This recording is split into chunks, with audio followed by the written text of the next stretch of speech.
All right, this is another tutorial on Episerver, specifically EpiFORMS. So our office, the Office of Academic Records, it provides lots of different services to students based on either the student being a current student or a former student. They might be requesting information, they might be requesting to get into a class late, to take a semester off, to change their program, and so on. And so what we've done over the last year is try to transition as many forms as possible from PDFs, although we still have some available, to these more easily fillable online forms. We're taking emails to authorize these kinds of actions anyway on students' accounts from faculty, staff, students, so we may as well make the experience as simple as possible. So we've tried to turn a lot of these into online submission forms. They don't have to do anything other than submit this form. In some cases, it might require them to forward an email, but it's much more simple as opposed to the PDFs where they have to download and sign and upload. That just seems to be a tedious process for students, even if they use PDF signing um, through Adobe or whatever it is. So this is the user, and this is just one specific form, the EDU verification request. This is what a user would specifically see when they open it up. Again, what I like to do, I'll show you maybe how to do this in a minute if I can remember. I like to have the page that I'm editing open and available so that I can just I can publish my changes and then immediately go to the page where the form is hosted and refresh it and see those changes just instantly right on the page. So I know exactly what I'm doing, what I'm seeing, and if it doesn't look right, I can just go back and make the change back or to whatever I need it to do. This is a very simple form. It has a lot of just very simple box. You'll notice if you were building this form, you've got literally one, two, three, four, five of the same um, sort of inputs here. I call them user inputs. We've got just text input, same here, same here, same here. And then we've got some different things happening here. We've got a multiple choice option where they could select one, two, three, as many as they want from this list. And same with here. They can also, there's a larger text area here. This is a little different, but they could give us their life story, or they could explain in specific detail who's getting it and what they need this education verification for.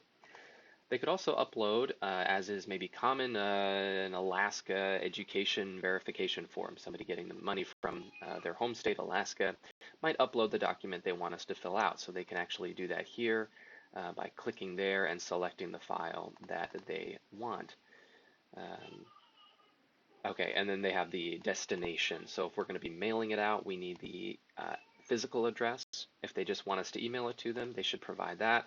And in the case where it's going to usually to a more formal office, a school, or the government office of some kind, they can actually give us the fax number and we can fax that out.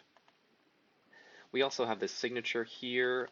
This has been vetted by legal. It also links, I have a link here to our authorization for release of non-directory student information, so the student can read that over if they'd like. And then they need to sign their name here. Now some of these blanks are required and some are not. One really fun trick to see what is required on a form or isn't required on a form is actually to just go down to the bottom before even filling it out and clicking submit. Now you can actually go up and you can see it's tagged all these fields that I haven't filled out with something that it says the field is required. So I know what I missed, which is really helpful, especially as I'm building the form. You know, I might have forgotten to put email address as a required field because this did not pop open, but I want it to be. So then I would go back into the form, I'd pull up that form element and make the changes I need. Anyway, this is what the form looks like. Now on the back end, Epi form editing is actually quite tricky. So instead of going to this navigation area, this is still going to end up being used eventually because the forms need to have a page home. They need to live on a page. But to actually make the form itself, you actually need to go into this kind of repository up here.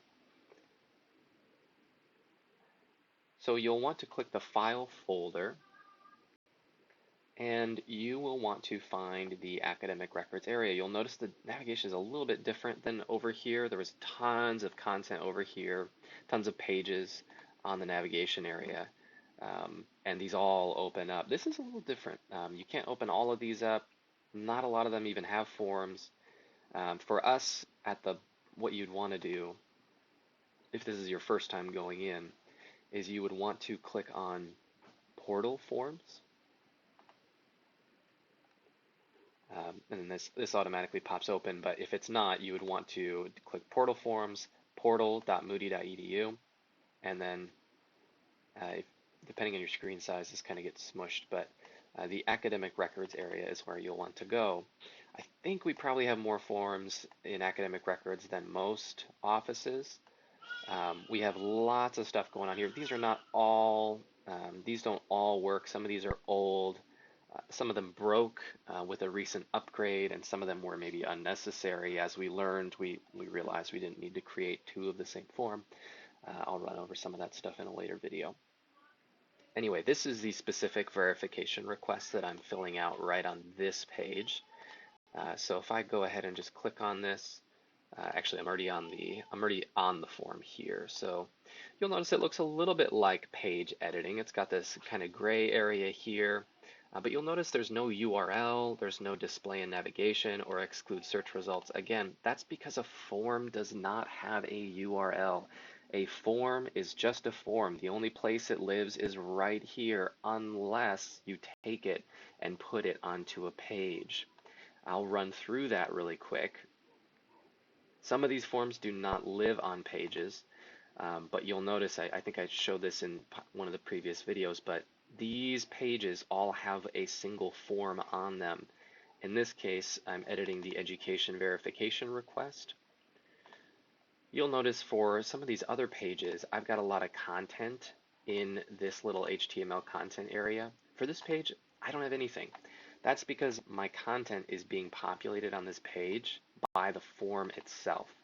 So I don't need to, I can, but I do not need to put in any HTML content. What I do need to click on, and I covered this in just the previous video, is structure.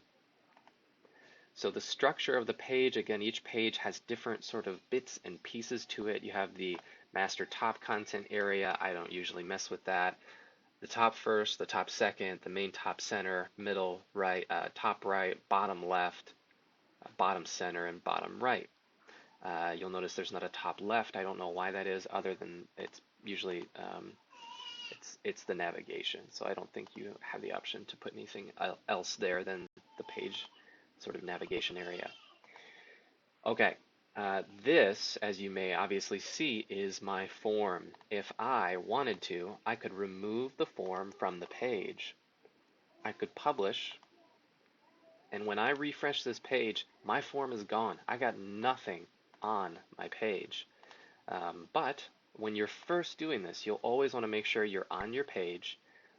You'll want to open the navigation of the forms, which I've already got open because I was just here.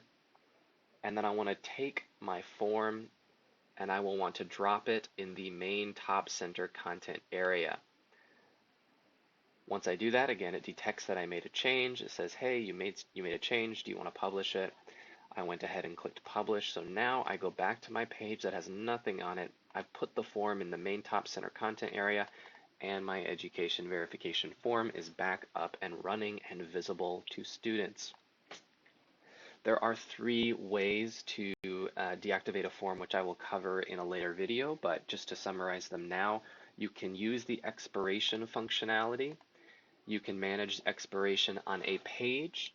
You can manage, this is the education verification page here with the URL. You can manage expiration on the form itself. The form can expire. Or you can just take the form off of the page like I just did. I favor the latter option, and then, and again, I'll just run through quickly in a later video how to actually do that so that it's intuitive for the students.